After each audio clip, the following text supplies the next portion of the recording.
Dan kita akan sama-sama nanti belajar apa peristiwa yang terjadi di sini. Ya, kita bersyukur sekali lagi bisa menginjakkan kaki di tempat ini. Kita mau siapkan hati kita untuk kita memuji dan menyembah Tuhan. Terima kasih Tuhan. Menyembah dalam kudus hadirat-Mu, hampiri tata kasih karunia-Mu Bapa, kekuatanku,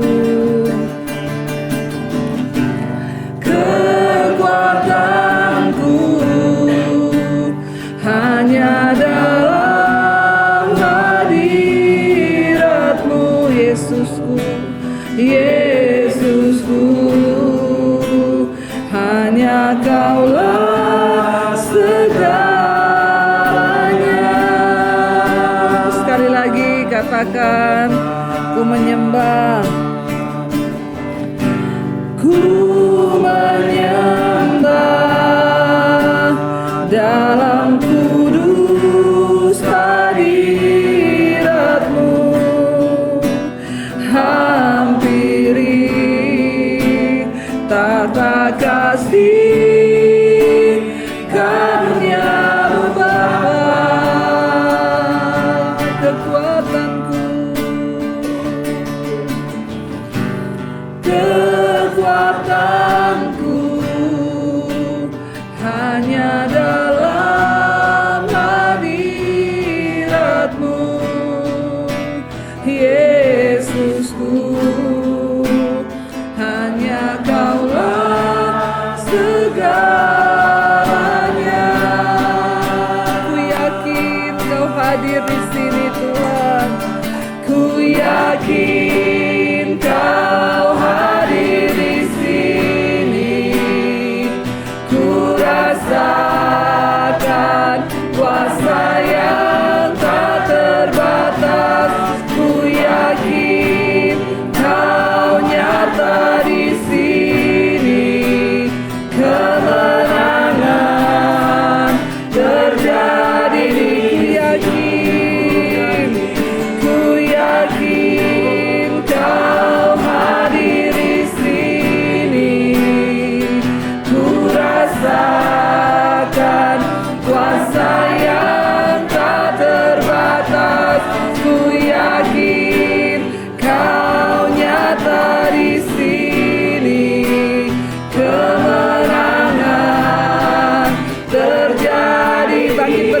sama-sama katakan, ku yakin. Mari bangkit berdiri Bapak Ibu. Ku rasakan kuasa yang tak terbatas. Ku yakin Kau nyata di sini. Kemenangan terjadi di sini. Kami percaya Tuhan, Engkau mengizinkan kami ada di tempat ini untuk kami boleh mengalami kemenangan yang daripada Tuhan. Amin. Untuk kami boleh mengalami kemuliaan yang daripada Tuhan. Amin. Terima kasih buat anugerah-Mu atas kami. Amin. Dan hari ini kami mau merenungkan akan firman-Mu, di mana tempat ini pernah terjadi sesuatu yang luar biasa yang tercatat di dalam Alkitab, dan kami boleh menginjakkan kaki di tempat ini. Urapi setiap kami Tuhan, di dalam nama Tuhan Yesus. Sama-sama katakan amin. Silakan duduk Bapak Ibu. Ya, hari ini kita ada di Gunung Tabor, saudara. Apa yang terjadi dalam Alkitab di tempat ini? Yang pertama, tentunya satu hal yang luar biasa itu tercatat dalam Injil Lukas pasal yang ke-9 ayat 28. Yesus dimuliakan di atas gunung. Ya, kalau kita lihat ya Lukas 9 ayat 28, kira-kira 8 hari sesudah segala pengajaran itu, Yesus membawa Petrus, Yohanes, dan Yakobus lalu naik ke atas gunung untuk berdoa. Ketika ia sedang berdoa, rupa wajahnya berubah dan pakaiannya menjadi putih berkilau-kilauan. Dan tampaklah 2 orang berbicara dengan dia, yaitu Musa dan Elia. Keduanya menampakkan diri dalam kemuliaan dan berbicara tentang tujuan kepergiannya yang akan digenapinya di Yerusalem. Jadi dari sini Yesus berjalan ke Yerusalem. Kemarin jauh enggak saudara? Jauh banget kan, luar biasa kan. Kita aja naik bus ya, jauh ya, kita itu masih mampir makan. Yesus ya jalan loh saudara. Dan dikatakan di sini dia bercakap-cakap tentang kepergiannya yang akan digenapi di Yerusalem. Sementara itu Petrus dan teman-temannya telah tertidur. Memang ini murid-murid tidur terus. Ya, kemarin juga ya, kayak kemarin juga itu kita di sana ya, di mana Yesus di Taman Getsemani, dia berdoa, murid-murid tidur. Ini juga Yesus di sini, mereka tidur. Karena mungkin capek ya. Bapak Ibu di bus tidur nggak? Ada 2 suara, ada yang tidak, ada yang tidur ya.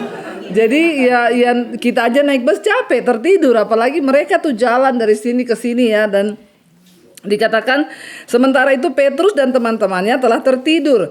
Dan ketika mereka terbangun, mereka melihat Yesus dalam kemuliaannya dan kedua orang yang berdiri di dekatnya itu. Dan ketika kedua orang itu hendak meninggalkan Yesus, Petrus berkata kepadanya, "Guru, betapa bahagianya kami berada di tempat ini. Baiklah, kami dirikan sekarang 3 kemah, 1 untuk engkau, 1 untuk Musa, dan 1 untuk Elia." Tetapi Petrus tidak tahu apa yang dikatakannya itu. Sementara ia berkata demikian, datanglah awan menaungi mereka. Dan ketika mereka masuk ke dalam awan itu, takutlah mereka. Maka terdengarlah suara dari dalam awan itu yang berkata, "Inilah anakku yang kupilih, dengarkanlah dia." Ketika suara itu terdengar, nampaklah Yesus tinggal seorang diri dan murid-murid itu merahasiakannya. Dan pada masa itu mereka tidak menceritakan kepada siapapun apa yang telah mereka lihat. Saudara, kenapa Musa dan Elia? Kita melihat di sini bahwa ya ada hubungan antara perjanjian lama dan perjanjian baru. Apa yang sudah dinubuatkan oleh nabi-nabi pada zaman dulu itu harus digenapi. Bahwa akan datang seorang juru selamat. Ya, dia lahir di kota Daud dan dia harus menggenapi semua nubuatan yang sudah ya dinubuatkan dari zaman perjanjian lama. Itu kisah yang ada di perjanjian baru. Tapi saya tertarik untuk membahas satu kisah di tempat ini juga yang terjadi, yaitu di Gunung Tabor di perjanjian lama. Itu kita tahu dengan di tempat ini pernah terjadi ya bagaimana kisah Deborah dan Barak ya di Gunung Tabor. Buka bersama Hakim-Hakim pasal yang keempat. Judul perikopnya Deborah dan Barak. Hakim-Hakim 4.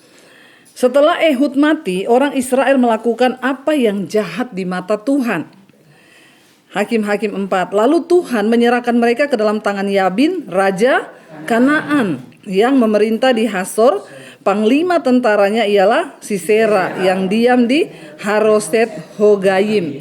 Ya, tadi kita melewati daerah-daerah di mana dulu bangsa Israel berperang dengan orang Filistin. Ya. Dan akhirnya saudara dikatakan di sana, lalu orang Israel berseru kepada Tuhan sebab Sisera mempunyai berapa? 9 kereta besi dan 20 tahun lamanya ia menindas orang Israel dengan keras.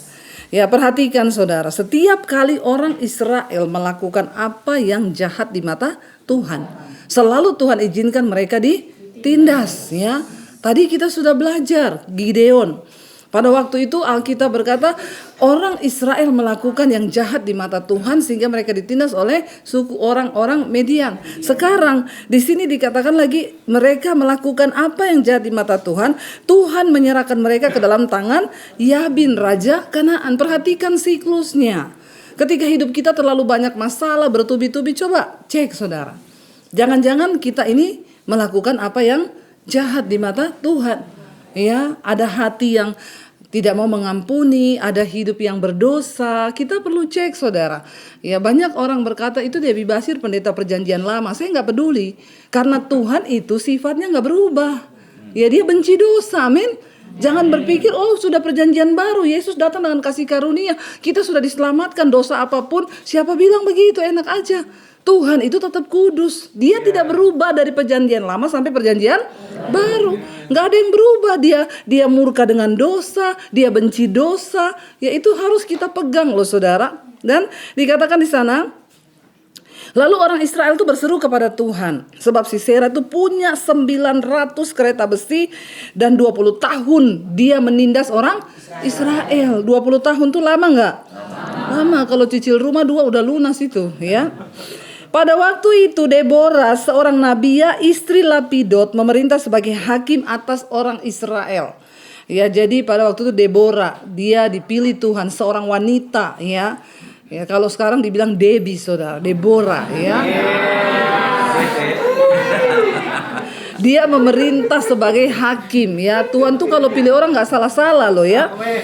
Ia duduk di bawah pohon korma Deborah antara Rama dan Betel di pegunungan Efraim. Dan orang Israel menghadap dia untuk berhakim kepadanya. Setiap kali ada masalah mereka tuh datang. Dia yang akan meluruskan. Itu tugasnya dulu. Ya, ia biasa duduk di bawah ya untuk menghadap. Ayat 6, ia menyuruh memanggil Barak bin Abinoam dari Kades di daerah Naftali, lalu berkata kepadanya, bukankah Tuhan Allah Israel memerintahkan demikian? Majulah, bergeraklah menuju gunung Tabor. Ya, di tempat hari ini kita berada di gunung Tabor, dengan membawa 10.000 orang Bani Naftali dan Bani Sebulon bersama-sama dengan engkau. Dan aku, kata dan Tuhan yang bilang, dan aku akan menggerakkan Sisera panglima tentara Yabin dengan kereta-keretanya dan pasukan-pasukannya menuju engkau ke sungai Kison, dan aku akan menyerahkan dia ke dalam tanganmu. Jawab Barak. Barak ini panglima perang bangsa Israel. Dia bilang begini sama Deborah, dia bilang, kalau engkau ikut maju, aku pun maju. Tapi kalau engkau tidak ikut maju, aku pun tidak. Ini Barak ini laki-laki panglima perang, tapi ternyata nyalinya tulang lunak. Ya, dia bilang sama Deborah, kalau kau maju, aku maju. Ya, kalau kau tidak maju, ya aku tidak maju. Alkitab tidak menjelaskan kenapa dia nggak yakin, tapi mungkin dia pikir gini, ini Deborah bilang dapat suara Tuhan nih, suruh maju. Ya, iya kalau Tuhan yang ngomong. Ya kalau memang Tuhan yang ngomong, ya kamu ikut. Untuk bisa meyakinkan itu benar suara Tuhan. Karena ya dia juga takut menghadapi udah 20 tahun ditindas. Orang Israel gak bisa apa-apa saudara. Ya tapi Tuhan berfirman lewat Deborah, bawa dia, ajak dia pergi. Lalu dia bilang sama Deborah, ya kamu maju, aku juga maju. Ya, kata Deborah, baik, aku turut. Hanya engkau tidak akan mendapat kehormatan dalam perjalanan yang engkau lakukan ini, sebab Tuhan akan menyerahkan Sisera ke dalam tangan seorang perempuan. Lalu Deborah bangun berdiri dan pergi bersama-sama dengan Barak ke Kades. Saudara, ya jangan menggantungkan iman kepada orang lain. Ya, kita punya iman sendiri dengan Tuhan. Ya, kenapa saya juga selalu berkata nggak usah titip-titip doa sama pendeta, nggak usah cari-cari orang untuk berdoa, karena kau punya akses sendiri dengan Tuhan. Ya, supaya kita ini bisa punya pengalaman pribadi dengan Tuhan. Ya, sayang kan akhirnya Barak tidak mendapat kemuliaan. Ya, sama kayak banyak orang mau pergi ke Israel, kamu perang loh di Israel, jangan pergi. Kalau Bu Debbie pergi, aku pergi. Nah ini nih ya, jangan menitip-nitip iman. Ya, pokoknya kalau Tuhan yang suruh, pergi ya. Karena kita ini punya hubungan pribadi sendiri dengan Tuhan. Jangan titipkan imanmu pada suamimu, pada istrimu, pada anakmu, tapi milikilah pengalaman pribadi dengan Tuhan sendiri-sendiri. Akhirnya dikatakan Barak mengarahkan suku Sebulon dan suku Naftali ke Kedes, maka 10.000 orang maju mengikuti dia. Juga Deborah bersama-sama dengan dia. Adapun Heber orang Keni itu telah memisahkan diri dari suku Keni dari anak-anak Hobab ipar Musa, dan telah berpindah-pindah memasang kemahnya seperti sampai ke pohon Tarbantin di Saanaim yang dekat Kedes. Setelah dikabarkan kepada Sisera bahwa Barak bin Abinoam telah maju ke Gunung Tabor, dikerahkannyalah segala keretanya, 900 kereta besi, dan seluruh rakyat yang bersama-sama dengan dia dari Haroset Hogayim ke Sungai Kison. Bapak Ibu, zaman itu ya dia sudah punya kereta besi loh. Ya. Jadi takut nggak kira-kira memang ini orang Israel? Ya, pada waktu itu dikatakan ya mereka itu sudah punya 900 kereta besi. Itu zaman berapa ribu tahun lalu. Ini berarti kan hebat mereka punya pasukan ini. Ya, sementara bangsa Israel tuh nggak punya pedang, nggak punya apa-apa, mereka itu berperang. Tapi dari zaman dulu ya Tuhan yang menyertai bangsa Israel. Ya, mereka berperang menang tanpa kekuatan militer pada zaman itu.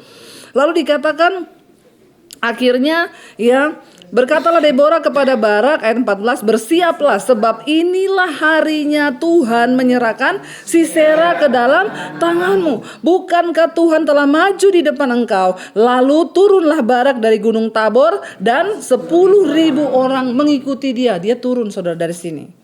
Ya, mereka turun dari sini. Ya, ingat sekali lagi. Tuhan berkata begini, kemenangan itu Tuhan yang berikan. Amen. Ya, kamu tidak perlu berperang.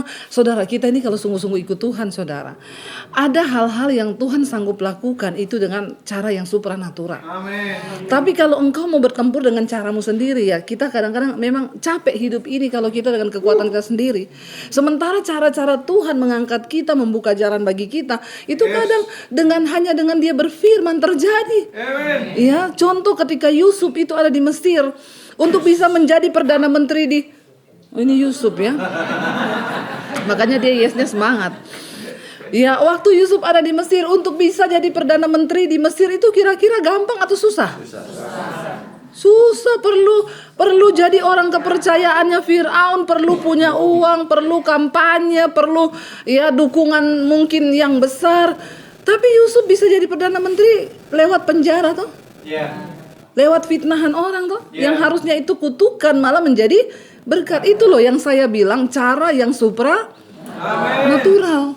Ya, kalau kita mau bergerak dengan Tuhan, percaya dengan iman, ada hal-hal yang secara supranatural tuh Tuhan bisa kerjakan. Amen. Sehingga orang mungkin lakukan itu puluhan tahun, tapi bagi kita itu hanya Tuhan berfirman dan terjadi. Amen. Ya, ketika ada orang sakit, saudara, dia beriman sama Tuhan. Berapa banyak kesaksian yang kita dengar orang cancer, tiba-tiba Tuhan sembuhkan, dokter udah vonis mati. Ya, lalu dia sembuh cuma karena Tuhan bilang sembuh. Ya, jadi ayo kita sungguh-sungguh percaya sama Tuhan. Walaupun Sisera punya 900 kereta besi, ini tidak main-main. Ya, dan mereka tidak ada apa-apa, tapi karena Deborah bilang, bukankah Tuhan telah berfirman dia akan menyerahkan Sisera ke dalam tangan kita. Ya, bagaimana caranya? Nggak usah pikir bagaimana caranya. Karena Tuhan selalu punya 1001 macam cara yang kita nggak pikir dengan otak logika kita. Tuhan bisa melakukan dengan kuasanya yang dahsyat. Yang penting satu hal yang Tuhan mau lihat dari kita, yaitu ketaatan. Jangan takut. Amen. Tadi Gideon, kamu takut pulang saja. Ternyata pulang lebih banyak yang takut daripada yang berani. Ini lagi, ya Barak agak takut juga. Dia bilang sama Deborah, kamu ikut, aku ikut. Kamu gak ikut, ya aku gak ikut. Ya, tapi akhirnya mereka maju karena Tuhan yang memberikan kemenangan. Ayat 15, dan Tuhan mengacaukan Sisera serta segala keretanya dan seluruh tentaranya oleh mata pedang di depan Barak, sehingga Sisera turun dari keretanya dan melarikan diri dengan berjalan kaki. Sisera ini, dia seorang panglima perang yang sudah jago bertempur dan menang terus. Tapi kali itu siapa yang mengacaukan? Tuhan. Ya. Sehingga mereka menjadi takut. Akhirnya dia turun dari kereta melarikan diri. Ayat 16, lalu Barak mengejar kereta-kereta dan tentara itu sampai ke Horaset Hogaim. Dan seluruh tentara Sisera tewas oleh mata pedang. Tidak seorang pun yang tinggal hidup. Kurang apa? Mereka punya persiapan, punya kereta besi 900, punya senjata. Tapi mereka gak bisa mengalahkan Tuhan, saudara. Ya, dan dikatakan di sana 17, tetapi Sisera dan berjalan kaki melarikan diri ke kemah Yael istri Heber orang Keni itu, sebab ada perhubungan baik antara Yabin raja Hasor dengan keluarga Heber, yaitu orang Keni itu. Jadi rajanya Sisera ini ada hubungan baik, saudara. Dia menumpang di tendanya Yael itu. Yael ini pun keluar mendapatkan Sisera dan berkata kepadanya, singgahlah tuanku, dia udah kenal baik, silakan masuk, jangan takut. Lalu singgahlah ia ke dalam kemah perempuan itu, dan perempuan itu menutupi dia dengan selimut. Kemudian berkatalah ia kepada perempuan itu, berilah kiranya aku minum air sedikit, aku haus. Lalu perempuan itu membuka kirbat susu, diberinyalah dia minum dan diselimutinya pula. Lagi katanya kepada perempuan itu, berdirilah depan pintu kemah, dan apabila ada orang datang bertanya kepadamu, ada orang di sini, maka jawab, tidak ada. Dia meminta perlindungan, saudara. Ya, dan dikatakan tetapi Yael istri Heber mengambil patok kemah, diambilnya pula palu, mendekatnya diam-diam, lalu dilantakkannya patok itu masuk ke dalam pelipis sampai tembus ke tanah, sebab ia telah tidur nyenyak karena lelahnya. Maka matilah orang itu. Pada waktu itu muncullah Barak yang mengejar Sisera. Keluarlah Yael mendapatkan dia dan berkata kepadanya, mari, aku akan menunjukkan kepadamu orang yang kau cari itu. Lalu masuklah Barak ke dalam dan tampaklah Sisera mati tergeletak dengan patok dalam pelipisnya. Demikianlah Allah pada hari itu menundukkan Yabin raja Kanaan di depan orang Israel, dan kekuasaan orang Israel kian keras menekan Yabin raja Kanaan sampai mereka melenyapkan Yabin raja Kanaan itu. Bayangkan, saudara, 20 tahun ditindas. Itu tidak enak bagi bangsa Israel. Lalu Tuhan yang sayang yang kita pelajari di sini apa? Barak. Harusnya Barak mendapat kemuliaan besar loh kalau dalam sebuah peperangan, dan dia bisa membunuh panglima perang yang jago. Sebenarnya kalau dia tidak bilang sama Deborah, kalau kamu ikut aku ikut, berangkat aja, karena Tuhan yang sudah berfirman. Jangan pernah meragukan firman Tuhan. Karena pada waktu itu kalau ada orang yang bisa membunuh dalam peperangan seorang panglima perang, maka dia akan dapat promosi yang hebat. Ya, dan saya yakin pada waktu itu kalau Barak mengejar Sisera sampai di tenda dia masih hidup, kan Sisera juga udah gak ada kekuatan melawan. Dia sudah kelelahan dan ketakutan. Orang kalau ketakutan gak punya kekuatan, saudara. Tapi karena dia tidak percaya pada apa yang Tuhan sampaikan, itu menjadi salah satu celah sehingga dia tidak menerima kemuliaan. Ya, sebenarnya sudah di depan mata, saudara. Ya, tapi ya itu karena Tuhan sudah berfirman, oke, karena kamu berkata demikian, engkau tidak akan mendapat kemuliaan dalam hal membunuh Sisera, karena seorang wanita dan cuma ibu rumah tangga yang bunuh Sisera. Ya, bukan pahlawan yang gagah perkasa, seorang wanita. Kan lemah banget, saudara. Ya, dari sini kita belajar. Pertama, jangan pernah meragukan Tuhan. Jangan pernah meragukan firman Tuhan. Kedua, kalau Tuhan suruh bertindak, saudara. Apapun itu. Hari ini yang Tuhan suruh sama kita, ayo belajar taat. Disuruh mengampuni. Disuruh bertobat. Disuruh lakukan apapun. Ya, Tuhan suruh menabur. Amin. Ya, karena apapun, kita kan sekarang gak disuruh perang toh. Ya, nggak usah berperang lagi kayak bangsa Israel dulu. Ya, jadi tapi hari-hari ini seringkali ada firman yang harus kita lakukan, dan itu seringkali kita berat untuk melakukannya. Tapi ketika Tuhan yang suruh, jangan pernah apapun hari ini yang Tuhan taruh dalam hati saudara, lakukan itu dengan sukacita. Ayo kita sungguh-sungguh ya mau memberi yang terbaik bagi Tuhan dimanapun saudara ya. Karena orang kaya itu nggak nilai dari berapa banyak yang dia punya, tapi berapa banyak yang bisa dia tabur. Ya jadi kita jangan pelit lah saudara ya. Kalau kita itu disuruh Tuhan, apapun yang firman Tuhan datang, saya yakin di dalam diri kita tuh ada peperangan-peperangan yang orang lain nggak tahu. Peperangan apapun itu. Ya ketika Tuhan bilang ampuni mertuamu. Tadi kita lewat di situ ada tanaman kaktus berduri. Ya kata si Opa gini, ibu tahu tanaman itu namanya apa-apa? Tempat duduk mertua. Jangan didengar, itu sesat juga dia itu. Si Opa itu ya, sana itu Opa Mose. Ya jadi ini namanya kalau kita di Jakarta ada lidah mertua yang panjang-panjang. Ini kaktus yang berduri-duri dia itu namanya kembang tempat duduk mertua. Jadi Bapak Ibu, saya nggak tahu hari ini mungkin Tuhan suruh kamu ampuni mertuamu. Mungkin Tuhan suruh ampuni menantumu, siapapun. Ayo, itu peperangan pribadi kita. Jangan sampai kita nggak taat, kita nggak melakukan, kita tidak mengalami kemenangan. Amin. Bangkit berdiri bersama, kita mau datang sama Tuhan. Ku yakin kau hadir di sini, kemenangan terjadi. Ku yakin kau hadir di sini. Ku rasakan kuasa yang tak terbatas. Ku yakin kau nyata di sini. Kemenangan terjadi di. Ku yakin kau hadir. Ku yakin kau hadir di sini. Ku rasakan kuasa yang tak terbatas. Ku yakin kau nyata di sini. Kemenangan terjadi di sini. Pemulihan terjadi di kesembuhan terjadi. Kesembuhan terjadi di sini. Mari kita sembah Tuhan. Kami percaya Tuhan, kesembuhan terjadi, kemenangan terjadi dalam hidup kami Tuhan. Apapun pergumulan di depan kami percaya akan melihat kemenangan yang dari Tuhan. Terima kasih Bapa. Tidak peduli seberapa besar tantangan yang ada di depanmu saudara. Tidak peduli berapa ratus kereta besi yang menghadang langkahmu hari ini. Bersama Tuhan ada kemenangan besar di dalam hidup kita. Bersama dengan Tuhan kita akan melihat kuasa yang dahsyat itu. Hari ini Tuhan berikan kami hati yang sungguh-sungguh percaya kepada Tuhan.